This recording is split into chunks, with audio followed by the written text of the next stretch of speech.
Switching tables. The next day at lunch, stupid me, I sat down at the table with Tristan, Nino, and Pablo. I thought maybe they were safe because they weren't really considered popular, but they weren't out at playing D&D at recess either. They were sort of in-betweeners.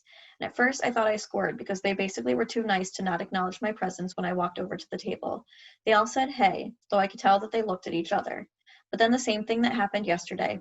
Our lunch table was called, they got their food, and then headed towards a new table on the other side of the cafeteria.